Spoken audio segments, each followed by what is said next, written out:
नमस्कार दोस्तों, स्वागत आपका अभिनंदन आप ही के YouTube चैनल पर। दिल से दोस्तों वीडियो को शेयर कीजिएगा, फॉलो कीजिएगा, सब्सक्राइब कीजिएगा और दोस्तों वीडियो को ज़्यादा से ज़्यादा शेयर कीजिएगा। सभी सवालों के जवाब इस वीडियो के डिस्क्रिप्शन बॉक्स में दोस्तों टेलीग्राम चैनल है, ये PDF आपको वहीं मिलेगी। महत्वपूर्ण जानकारी सबसे पहले दोस्तों, सामान्य पुरुष 75 से 80% उच्च प्रतिस्पर्धा के कारण मेरिट ऊपर रहने की कहीं ना कहीं संभावना है। महिला सामान्य थोड़ी कम जा सकती है, 70 से 75%। क्षेत्रीय आरक्षण के अनुसार पुरुषों से कम मेरिट जा सकती है। वहीं जो विधवा हैं, परित्यक्ता हैं, महिलाएं हैं, उनका कहीं ना कहीं दोस्तों प्राथमिकता का लाभ मिलेगा। दिव्यांग, विकलांग, अब मैं ये सब क्यों दिखा रहा हूँ और इसका क्या कारण है?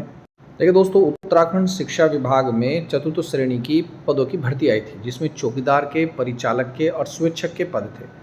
2364 पदों पर भर्ती आई थी और आप यकीन कीजिएगा 48,834 से भी अधिक फॉर्म आ चुके थे। मानदेय जिसमें 15,000 रुपये था। ये भर्ती का जो माध्यम था आउटसोर्स एजेंसी थी, प्रयाग पोर्टल के माध्यम से भरे जाने थे। और ये मैं नहीं बोल रहा हूँ, ये वर्तमान जो शिक्षा मंत्री हैं धन सिंह रावत जी, उन्होंने कहा था कि संबंधित ग्राम पंचायत के स्थानीय बेरोजगारों को प्राथमिकता दी जाएगी। यदि वहाँ अभ्यर्थी नहीं मिलता तो ब्लॉक स्तर के निवासी को वरीयता मिलेगी।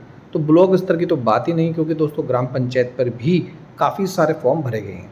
अगर मैं जिलेवार पदों और आवेदन, अभी मैं रिजल्ट की बात कर रहा हूँ, टेंशन मत लीजिएगा, पूरी वीडियो देखिएगा।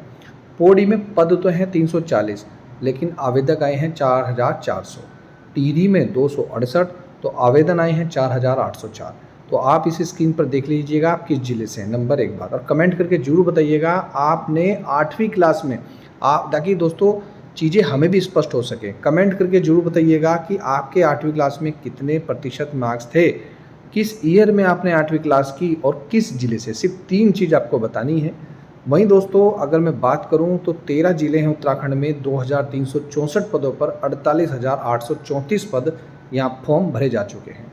अगर एक बात औसतन माने तो एक पद के लिए यानी कि 20 से अधिक 25-26 जो उम्मीदवार हैं दौड़ में। भर्ती प्रक्रिया में पारदर्शिता और स्थानीय चयन पर कहीं ना कहीं जोर दिया जाएगा। दोस्तों जो मैं जानकारी आपको दे रहा हूँ वो बहुत इंपॉर्टेंट है। उत्तराखंड में अब आउटसोर्स भर्तियों का नियमों में दोस्तों बड़ा बदलाव किया गया है।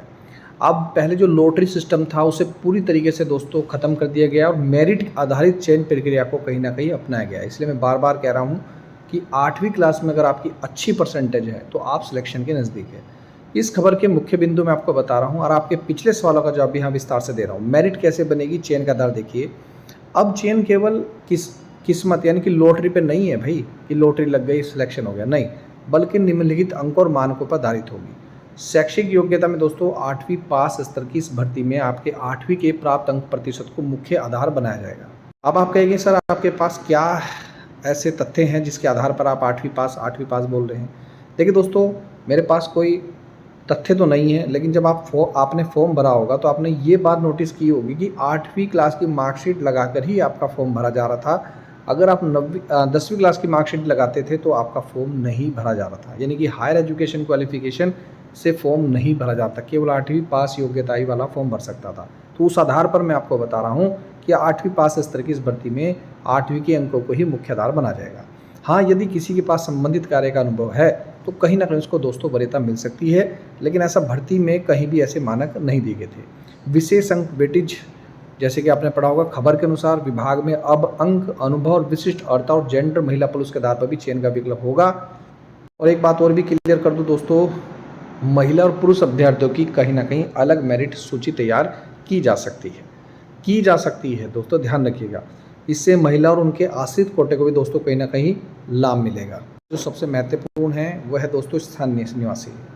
भले ही चयन मेरिट से हो, लेकिन स्थान निवास का नियम अभी भी बहुत प्रभावी रहेगा। स्थानीय प्राथमिकता, जिस जिले ब्लॉक का पद है वहाँ का निवासी को प्राथमिकता देने का सॉफ्टवेयर में विकल्प दिया गया है।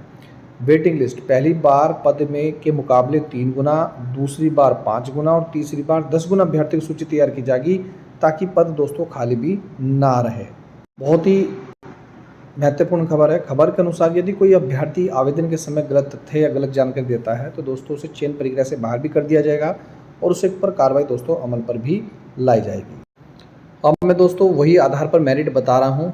मेरिट ऊपर भी जा सकती है, नीचे भी जा सकती है। और मैं बार बार बोल रहा हूँ, अपनी हर वीडियो में बोल रहा हूँ दोस्तों, कहीं भी मानक नहीं दिए गए थे किस मानकों के आधार पर होगी। और उम्मीद है दोस्तों 8वीं क्लास की को ही मानक बनाया जाएगा। चयन के मुख्य मानक वही 8वीं के प्राप्तांक रहने वाले हैं। आयु सीमा में वरीयता दी जाएगी। दस्तावेज सत्यापन जरूर होगा। गलत जानकारी देने पर दोस्तों दस्तावेज क्या हो सकते हैं, आपके निरस्त किया जा सकता है चयन। वैसे तो दोस्तों इसमें अलग अलग सीट थी, अगर आप ध्यान से देखिएगा वीडियो को, आप जाकर सीटें देख सकते हैं। महिलाओं के पद अलग थे, परिचालक के पद अलग थे, और स्वेच्छक के पद अलग थे, चौकीदार के पद अलग थे। अब चौकीदारों में महिलाओं तो नहीं हो सकती, मुझे ऐसा लगता है, तो सबके अलग अलग हैं। और आरक्षण और विशेष प्राथमिकता कहीं ना कहीं दोस्तों मिलेगी, चाहे वो महिला आरक्षण हो, विधवा आरक्षण हो, दिव्यांग हो, स्थानीय प्राथमिकता हो, तो इन्हीं आधार पर दोस्तों ये चयन प्रक्रिया होगी।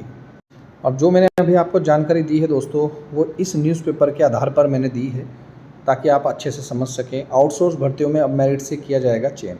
तो दोस्तों ये थी महत्वपूर्ण जानकारी।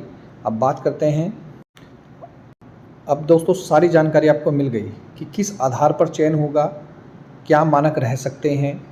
अब बात करते हैं दोस्तों रिजल्ट की, फाइनल। ये रोजगार प्रयाग पोर्टल की ऑफिशियल वेबसाइट है। अगर मैं आपको यहाँ पर रिजल्ट दिखाऊं तो दोस्तों यहाँ पर आप लेटेस्ट अपडेट में जा सकते हैं, आप स्वयं भी देख सकते हैं, और यहाँ पर ऑफिशियल वेबसाइट का अवलोकन करते रहें। यहाँ पर देखिए सभी के रिजल्ट आए हैं, तो निश्चित रूप से दोस्तों शिक्षा विभाग ग्रुप डी भर्ती का रिजल्ट भी आएगा। यहाँ पर 2 सूची जारी की हैं, एक बार मैं आपको दिखा दूँ, जो साक्षात्कार के लिए चयनित हैं, और दूसरा है अंतिम परिणाम। जितनी भी भर्ती आई हैं, तो निश्चित रूप से दोस्तों शिक्षा विभाग ग्रुप डी के लिए भी इंटरव्यू के लिए चयनित का रिजल्ट जल्दी ही आपको देखने को मिलेगा। उम्मीद है दोस्तों कि मई के प्रथम या द्वितीय सप्ताह में आपको शिक्षा विभाग ग्रुप डी का रिजल्ट देखने को निश्चित रूप से मिल सकता है। बाकी दोस्तों अगर आपको कोई अन्य जानकारी है तो आप जरूर साझा कीजिएगा, कमेंट जरूर कीजिएगा, और क्या आप लोगों के विचार हैं जरूर साझा करें। बाकी मैं ये जरूर कहना चाहूँगा दोस्तों, इस भर्ती में मानक नहीं दिए गए थे, जो मैंने आपको दिखाए। ये एक अखबार की न्यूज़पेपर की कटिंग थी जिसमें सब जानकारी थी, तो मैंने सोचा क्यों ना आपको इसको आसान तरीके से समझाया जाए। तो यही मानक रह सकते हैं। बाकी आई होप कि भर्ती सही तरीके से संपन्न हो। सभी सवालों के मैंने जवाब दे दिए हैं। बाकी आप लोगों को लगता है कि फिर भी आपको कोई सवाल रह जाता है तो कमेंट करके जरूर पूछिएगा। मुझे अगर जानकारी होगी तो निश्चित रूप से मैं आपको जरूर साझा करूँगा। तो ये थी दोस्तों महत्वपूर्ण जानकारी। मिलता हूँ नेक्स्ट वीडियो में। वीडियो देखने दोस्तों धन्यवाद। जय हिंद, जय उत्तराखंड।